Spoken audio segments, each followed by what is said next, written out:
These two young Palestinians have just been arrested by the Israeli army in Hebron's historic center. We film as the soldiers cuff the young men to a pole in front of their base, but they then force us to delete the footage. This shopkeeper witnesses this scene repeating more and more often since the beginning of the war. They're kids. One is 16, the other 18. They work with the Hebron Reconstruction Committee to restore and repair the old buildings. They're not working today. They took a day off for their sister's wedding. They went to the barber to get prepared. Israeli soldiers and settlers have tightened surveillance inside the market, putting Palestinian residents under pressure. Since October the 7th, there's no law. Before, they used to force us to close the shops, insult us, humiliate us, arrest us, but we could at least talk to them. Now they treat us aggressively, they're violent, they terrorize us. The old city of Hebron is cut in two, vertically. 800 Jewish settlers occupy the top of the ancient Arab market, protected by barbed wire, watchtowers, and the Israeli army. Underneath, the Palestinian shopkeepers have hanged wire mesh to protect themselves from the garbage the settlers hurl at them from their windows above. Ahmad is 20. He lives here. As a young Palestinian man, he is a prime target for Israeli patrols. They arrest us every day. They attack us, sometimes 3 times a day. Yesterday, they searched me and my friend in the night, and they left us for at least an hour in the rain. It's our home here. They attack us and beat us up. We try to avoid them. We hide when we see them so that we don't get hit. Customers are afraid and avoid the area. Most shops are closed. The root of years of violence lies at the far side of the market, heavily guarded by Israeli forces. It's the Patriarchs' cave, the tomb of Abraham, a holy site for Muslims, Jews, and Christians that has been a battleground for centuries. Today the shrine has been divided. This side is a mosque, the other a synagogue. Noam Arnon is the spokesperson for the Jewish settlers in Hebron. They can't complain for anything. The apartheid is here against the Jews. The Jewish presence of Hebron is here in 3% of the town. Noam has fought all his life to encourage and promote Israeli occupation in the city, settlements that are illegal under international law. He sees the 7th of October attacks as a wake-up call for the entire Israeli society. They thought that by developing sort of a friendly life with their neighbors, things will come down. They didn't understand what the jihadistic culture is. Now people don't live in any illusion. The military and the police take measures, stronger measures for security. Emboldened by the war and the unwavering support of their far-right government, Jewish settlers now expose their ambitions bluntly.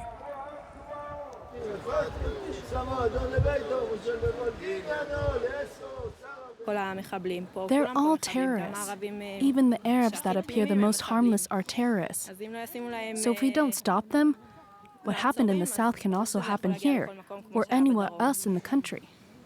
We must get rid of them all. It's impossible to get on with them. We've tried, but they demonstrate each time that it's impossible.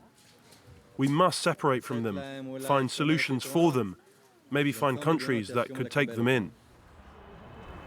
Mid-October, Israel's far-right national security minister, Itamar Ben-Gvir, himself a settler in Hebron, ordered the distribution of thousands of assault rifles to Jewish volunteers.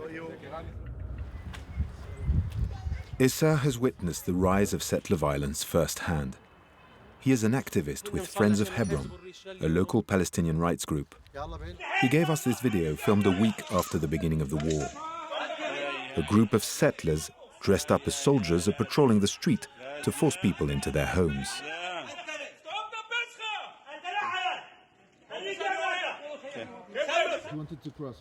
Issa was arrested and detained right after the Hamas attacks.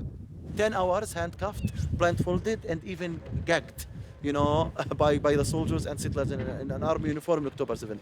They kept beating me, torturing me, sexually assaulting me for 10 hours continuously. I'm a human rights defender. I'm well known to them. He considers Israeli soldiers and settlers are using the war to push their agenda. It's not to maintain any kind of security. It's about political behavior to make it easier to annex West Bank to Israel in the future. This is what they're creating facts during the war. They are using the opportunity of war to really misbehave with the Palestinians, to scare them.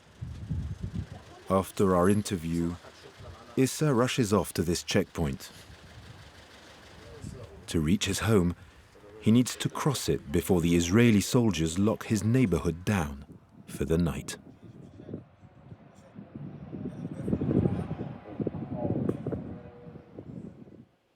Well, I'm joined now on set by James Andre, who, along with our colleague Julie Dungelhoeff, filmed that report. Hi, James. We can tell clearly an enormous amount of tension in Hebron. What is so specific about Hebron? Well, what's specific about Hebron is that, like East Jerusalem, those are the two only cities where you actually have Israeli settlements inside cities. So in this specific case, it's quite interesting because you can say there are two layers basically in this old city of Hebron, with really the Palestinian shopkeepers downstairs and the Israeli settlers literally on top in houses.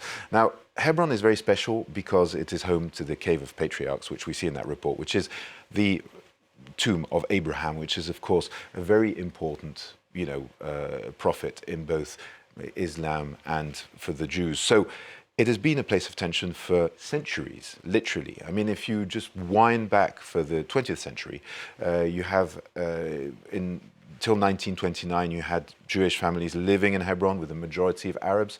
And then there was a gruesome attack in 1929 that left 67 Jews killed after an attack by a Palestinian Arab. Then basically the Israelis and Jews left the city, and in 1994 there was another attack, and this time by a Jew extremist named Baruch Goldstein, who basically opened fire during prayer and killed 29 Palestinians and wounded 140 others. Then basically this shrine was closed and reopened, divided between a mosque and a synagogue. So it has been a place of tension historically for a very, very long time. And this, of course, today, well, you have these settlements that are still expanding, and you have 800 Jewish Israeli settlers that are protected by hundreds of soldiers, and basically the rest of this, the largest Palestinian city in the West Bank, living around all that, and tensions, permanent tensions. And how exactly did you go about filming this report? Because you speak to Jews, you also speak to Palestinians. It can't have been easy to tread that line. Well, the way you do it is that you take two fixers. We employ fixers when we're on the ground, people who know the place, know the language, know the people. And what we did was basically go one day with an Israeli settler, an Israeli fixer who worked with us and who indeed helped us meet the settlers and discuss with Noam Arnon, for example. And then we came back the next day with another fixer who is an Arab Palestinian fixer, who in this case is a local journalist who helped us access the rest of the city. So this is how you have to work, because you can't have the same person, because technically, for example, the Israelis are not allowed to go into Hebron. There are big red placards saying that it's illegal for Israeli citizens, for civilians, to enter the Arab part of Hebron. The soldiers do it, of course, but not civilians. So basically, you can't do it any other way. And James, there also have been a number of incidents in the West Bank since the 7th of October and, of course, Israel's subsequent counterattack in Gaza. You've been speaking to a lot of people in the West Bank. Do you think there is a chance that unrest, that resentment, could ferment into a wider uprising against the Israeli occupation? Well, yes, very clearly. I mean, all the people we've spoken to, be it the human rights activists we see at the end of that report, but also other people in Ramallah were telling us that, yes, we are reaching a boiling point. Now, there has been violence, as you know, there have been attacks including last Thursday in Jerusalem. Just a couple of days before we were ourselves in Hebron, there was an attack that was stopped at the gates of Jerusalem where there was a gunman in a vehicle. Well, he was actually from Hebron, and that specific attack was claimed by Hamas. So yes, there is some tension, there is some violence. But on the other hand, you've got to realize that for most Palestinians, they consider the Israelis are making their life miserable and very complicated because in the name of security, well, you know, they're arresting all these young people in cities across the West Bank. There have been, as of the 30th of November, there were over 200 Palestinian killed by Israeli settlers and soldiers in the West Bank, talking just about the West Bank, and over 3,300 Palestinians arrested.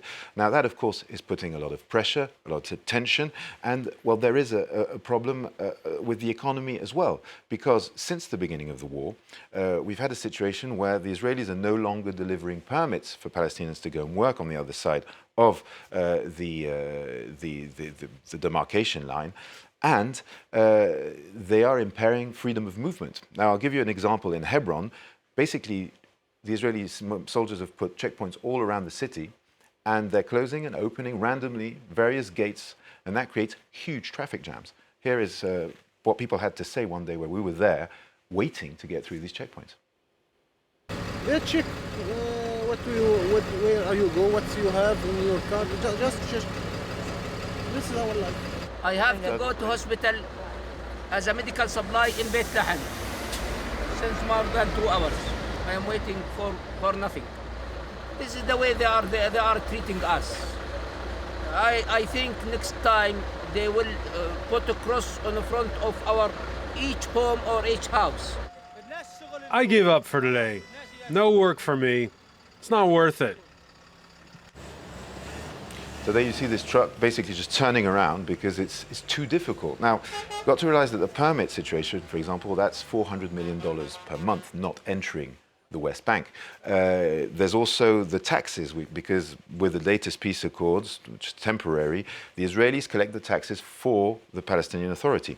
And so they are withdrawing part of those taxes at the moment. I mean, the latest news is that end of October, they were supposed to pay the Palestinian Authority the taxes that are collected inside the Palestinian territories. Well, they've decided to withhold 30% of that money, which is what they consider, the Israelis, to be the money dedicated to Gaza. So all this is fueling a massive economic crisis inside the West Bank. So even if you go to calmer areas such as Ramallah, shops are closed.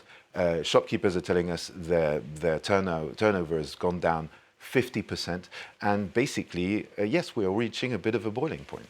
And all of this, of course, I assume, exacerbated by the knowledge that not far away at all in Gaza, Israel is continuing its counteroffensive and that the death toll in Gaza is only continuing to rise.